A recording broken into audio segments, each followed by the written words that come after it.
teman-teman, perkenalkan nama saya Miranda Agnesani Hutagalol dengan NIM 4193111077 dari kelas PSPM E 2019, Prodi Pendidikan Matematika.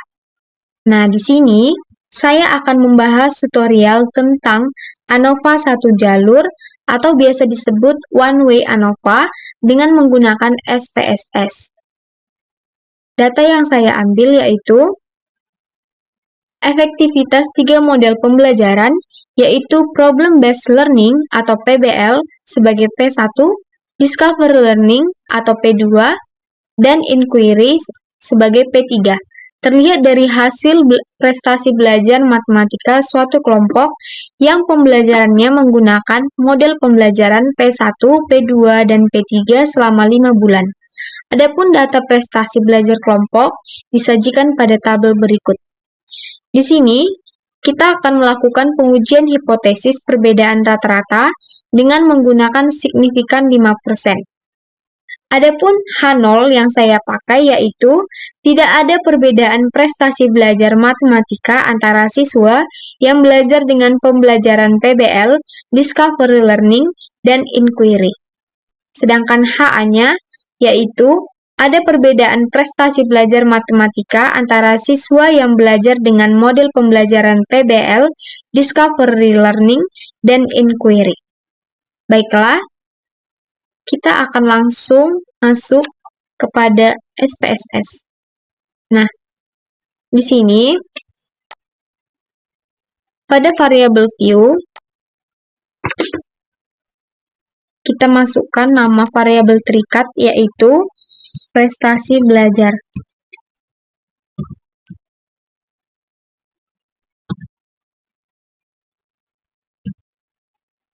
Di sini desimalnya 0 dan measure-nya scale. Selanjutnya untuk variabel bebas kita masukkan namanya model pembelajaran.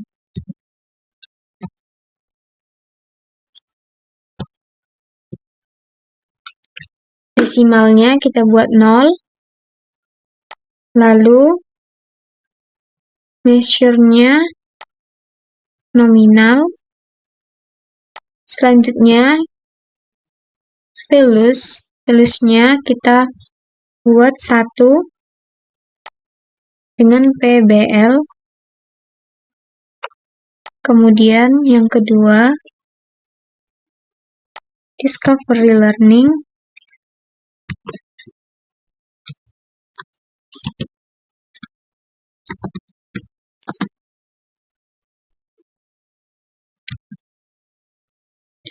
kemudian yang ketiga Inquiry,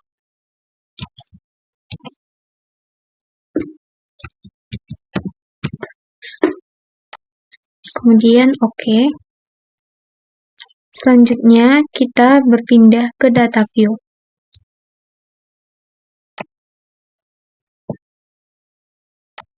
Pada data view ini, model pembelajarannya tadi pada tabel ini kan PBL, Discovery Learning, dan Inquiry. Jadi, di sini kita masukkan yang PBL-nya sebagai angka 1 tadi seperti pada values. Nah, di sini 1 sampai 10 kita isi dengan angka 1.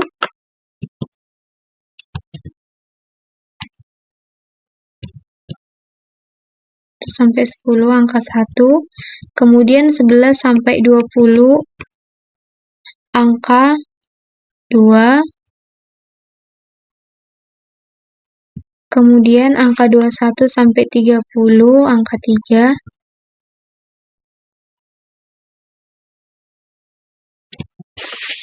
kemudian kita masukkan nilai dari prestasi belajarnya. 1 sampai 10 kita masukkan yang PBL ini, yang P1.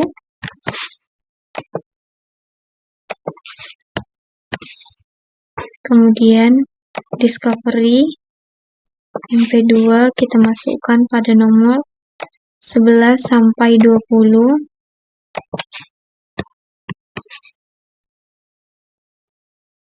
Selanjutnya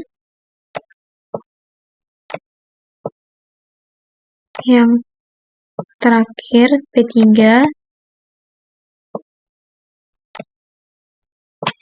P3 kita masukkan pada nomor 21 sampai 30. Nah, setelah kita memasukkan datanya, maka kita buatlah one way ANOVA-nya. Dengan langkah-langkahnya, yang pertama yaitu membuka analyze, kemudian compare means, one way ANOVA. Di sini prestasi belajar kita pakai sebagai variabel terikat, maka kita pindahkan ke dependent list, kemudian model pembelajaran ke faktor. Kemudian kita pilih submenu option. Pada statistik kita checklist descriptive dan homogeneity of variance test. Kemudian pada missing values kita pilih exclude case analysis by analysis. Kemudian continue, lalu OK. Nah, maka akan muncul hasil output pada tabel pertama yaitu descriptive, tabel kedua yaitu test of homogeneity atau uji homogenitas, dan tabel yang ketiga yaitu ANOVA. Pada tabel deskriptif, di sini dimunculkan kolom dari N atau banyak data, mean atau rata-rata, standar deviasi, standar error, lower bound atau batas bawah, upper bound atau batas atas, kemudian minimum dan maksimum dari PBL Discovery Learning Inquiry. Nah, selanjutnya pada uji homogenitas ini, uji ini dilakukan untuk mengetahui apakah sampel yang kita gunakan mempunyai varians yang sama atau homogen. Jika sampelnya tidak mempunyai varian yang sama, maka tidak dapat dilakukan uji one way ANOVA.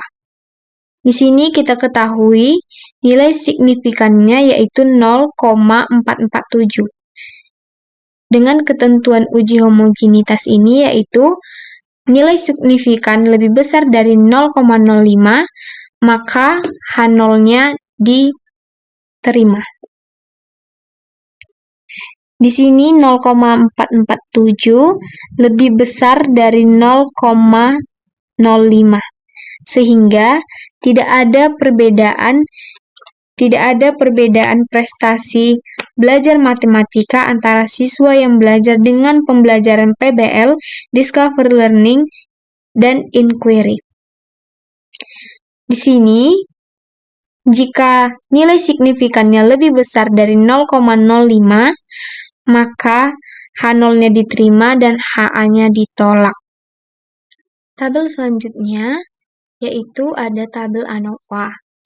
Nah, pada tabel ini ada sum of squares, ada DF atau derajat kebebasan, ada mean square atau rata-rata kuadrat, ada F hitung, dan ada signifikansi.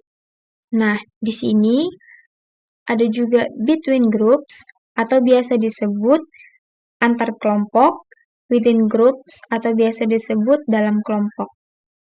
Nah, di sini kita melihat F hitungnya yaitu 5,727 dan signifikansinya yaitu 0,08.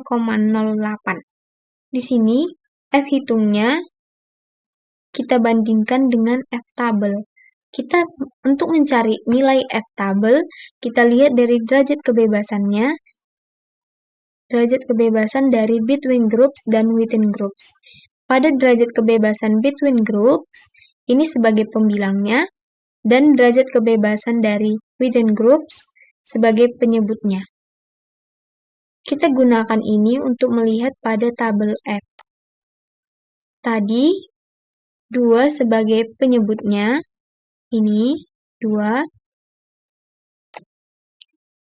kemudian 27 sebagai 2 tadi sebagai pembilangnya dan 27 sebagai penyebutnya. Dan perpotongannya itulah yang dinamakan dengan F tabel.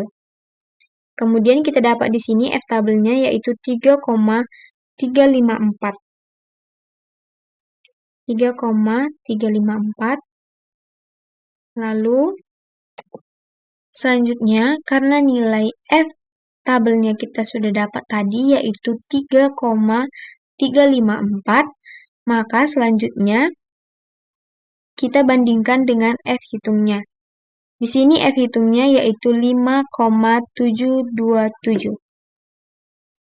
Dari sini kita dapat melihat bahwa F hitungnya lebih besar dari F tabelnya. Maka kesimpulannya H0-nya ditolak. Artinya, ada perbedaan prestasi belajar matematika antara siswa yang belajar dengan model pembelajaran PBL, Discovery Learning, dan Inquiry. Selanjutnya, selain dengan membandingkan nilai F hitung dan F tabel, kita juga dapat mengambil kesimpulan dengan membandingkan signifikansinya dengan ketentuan signifikansian tadi. Di sini kita tengok bahwa nilai signifikansinya yaitu 0,008. Ketentuannya yaitu jika signifikansinya lebih kecil dari 0,05, maka H0-nya ditolak. Nah, di sini kita lihat bahwa signifikansinya lebih kecil dari 0,05, maka kesimpulannya H0-nya ditolak, yang artinya ada perbedaan prestasi belajar matematika antara siswa yang belajar menggunakan model pembelajaran PBL, Discovery Learning, dan Inquiry. Nah, sekian dulu pemaparan saya tentang one way ANOVA atau ANOVA satu arah. Saya mohon maaf jika ada salah kata maupun tindakan. Sekian dan terima kasih.